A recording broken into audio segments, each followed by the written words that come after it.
السلام عليكم ورحمة الله وبركاته. حياكم المولى يا أصدقائي، أتمنى يا رب تكونوا بخير. أهلا ومرحبا بكم مع أحمد صالح وبلقاء جديد في صناعة المحتوى الاحترافي في برنامج مايكروسوفت باوربوينت. ورح نفوت في الموضوع على طول. كيف اليوم رح نصمم خيارات لكن معبرة عن رسومات الانفوغراف، بحيث أنه أنا أضمن فيها فقرات تعداد أو بنود تعداد إن صح التعبير يعني، أو فقرات معينة وأقدمها بشكل جميل ضمن تصميماتي أو ضمن تصميمات العروض التقديمية في برنامج باوربوينت. ودرس اليوم جدا بسيط، وهو عبارة عن تركيب من الأشكال فقط لا غير. يلا لحتى نبدأ مباشرة يا أصدقائي. تكرما مباشرة ضغط مفتاح اللايك وترك التعليقات، وإذا كنت ضيف جديد على قناتنا بنتشرف فيك. اضغط مفتاح الاشتراك وفعل مفتاح الجرس ليصلك من أحمد صالح كل جديد.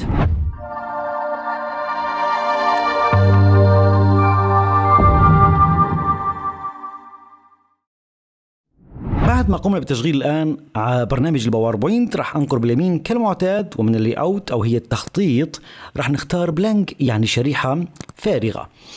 رح أتوجه إلى insert يلي هي إدراج، ومن شيبس يلي هي أشكال، وبنختار المستطيل وبنقر مع السحب لأرسم مستطيل بمساحة معينة، وليكن مثلا بهذا الشكل. بختار له بدون خط رسم. تمام. برضو بتوجه إلى insert، ومن شيبس برجع بختار المثلث. خلني أختار ذاك المثلث وبنقر مع السحب لأرسم مثلث. أضغط على كنترول مع سكرول الماوس أو دولاب الفأرة يعني، بغير أو بكبر مساحة العرض حتى يبان معاي الموضوع بالضبط. برجع بختار المثلث أيضا بدون إطار. راح أطبق الاثنين بجانب بعضهم البعض وبصغر بحيث يكون ارتفاع المثلث بقدر المستطيل بالضبط. الآن راح أتوجه إلى insert، ومن شيبس برجع بختار أيضا مستطيل وبنقر مع السحب لأرسم مستطيل.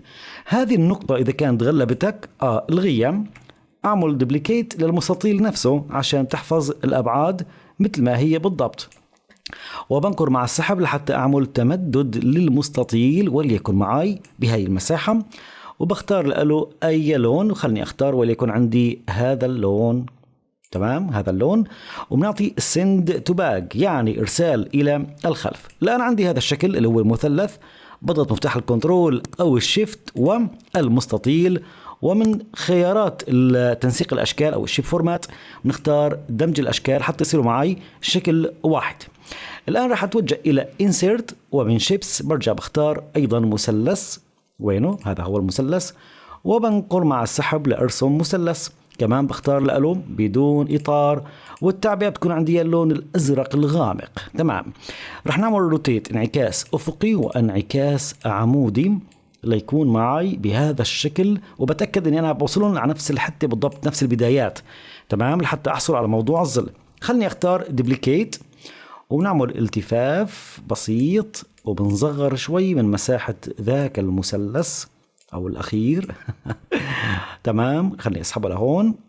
تمام، يكون انا حريص انه يكون مشترك معي بشو بنفس النقطة. خلينا نكبر. تمام بالضبط.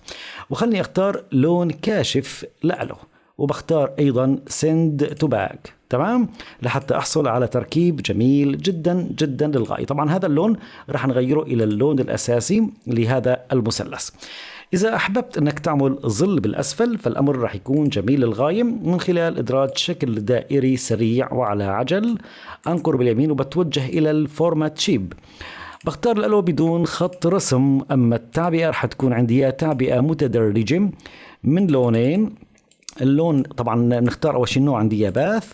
اللون الداخلي بختاره باللون الأسود، واللون الخارجي بختاره باللون الأبيض أو من لون الخلفية، وبجعله شفاف بنسبة 100%. اللون الأسود أنا راح أعمله شوي شفافية يعني عشان الظل يكون مش واضح كتير، لأني أنا بالأخير راح نصبه فقط لزاوية المثلث، فلهيك ماني محتاج يكون عندي يعني بمساحة كبيرة.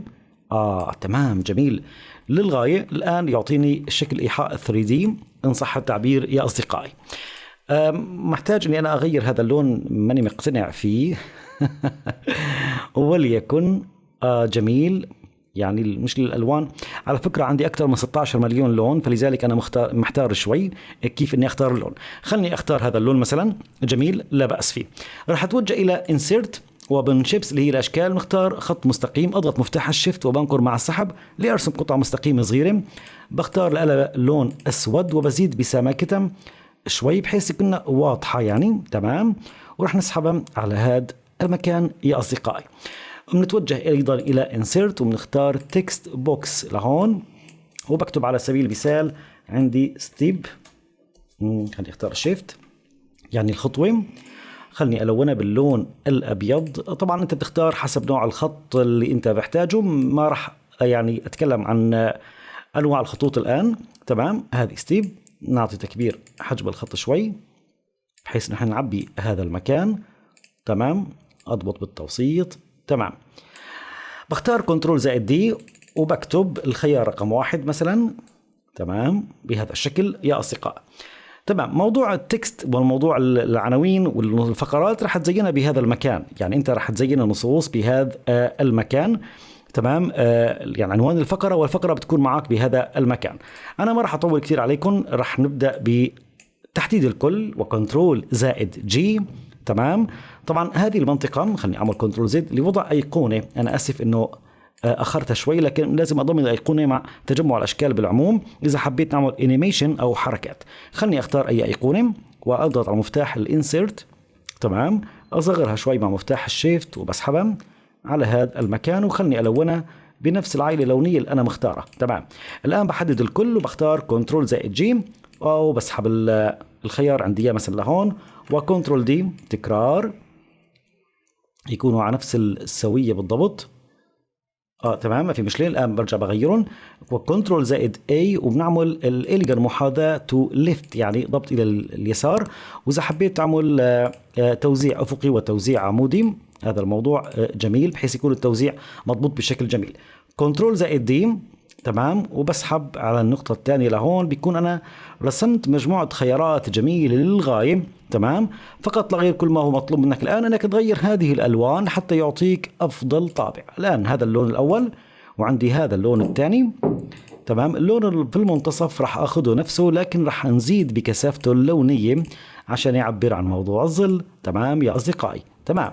الآن نفس المبدأ، هذا الشكل برجع بختار وليكن عندي هذا اللون، هذا بختاره اللون الأحمر الأقل كثافة لونية، وهذا برجع بختار اللون الأحمر الأكثر كثافة لونية، تمام. نفس المبدأ عندي اللون، هذا اللون مثلا بختار لون أخضر وليكن عندي هذا اللون، هذا بختار لون أخضر مع الكثافة اللونية الزائدة شوي، وبرجع هذا اللون إلى هذا اللون. بقي عندي هذا الشكل، ممكن نغيره إلى اللون هذا اللون، تمام. هذا باخده بنقطة غامقة أكثر، وبرجع إلى المثلث بختار شو كنا اخترنا الحين، هذا اللي اخترناه، تمام. وبقي عندي أيضا الشكل الأخير، سامحوني، خلني أختار هذا اللون، تمام. هون بنختار الدرجة اللونية الأغمق، وبرجع بختار هون نفس اللون السابق، تمام. موضوع الأيقونات، فيك تغير الأيقونات وتاخذها بنفس الألوان، يعني أنا مش راح أغير الألوان عشان أنا حريص اليوم الفيديو ما يطول عليكم، تمام. بجي بختار قطرة الألوان، لكن يعني عشان بس موضوع التكامل، تمام. بختار هذا اللون، تمام. وبرجع بختار عفوا من جرافيك فورمات، بختار قطرة الألوان وبختار هذا اللون، وعندي هذه الأيقونة. والأمر بسيط في تغيير الأيقونات والأشكال، ما عندكش مشكلة فيهم. هلا راح أعلمك طريقة أو راح نشرح لكم طريقة سريعة لتغيير الأيقونات بالاحتفاظ بالألوان وبكل شيء. يعني أنا بنكر باليمين وبنعطي change graphic from icon، تمام. بكل بساطة أنا بختار أيقونة ثانية وبنعطي insert، فبتتبع يعني بالتغير مباشرة بنفس الحيز واللون وكل شيء. فلهيك أنا أخرت الموضوع إلى الأخير حتى أعطيك قيمة إضافية بالتعامل مع مهارات العمل في برنامج باوربوينت. خلني ألغي هي، تمام. هذه insert، وبغير الأيقونات كلها بهذا الشكل. إذا حبيت أنك تعمل يعني للخلفية أي شيء، بجي إلى gradient fill وبختار عندي تكون لاينر مثلا أو ريديال، ما عندك مشكلة يعني بالموضوع، ريديال من المنتصف يعني دائري، وبتختار يكون من المنتصف، وبتغير هذا اللون إلى اللون اللي أنت بقى محتاج أنك تلون فيه. وليكن عندي مثلا هذه الإضاءة أو ربما تكون يعني هذه الإضاءة.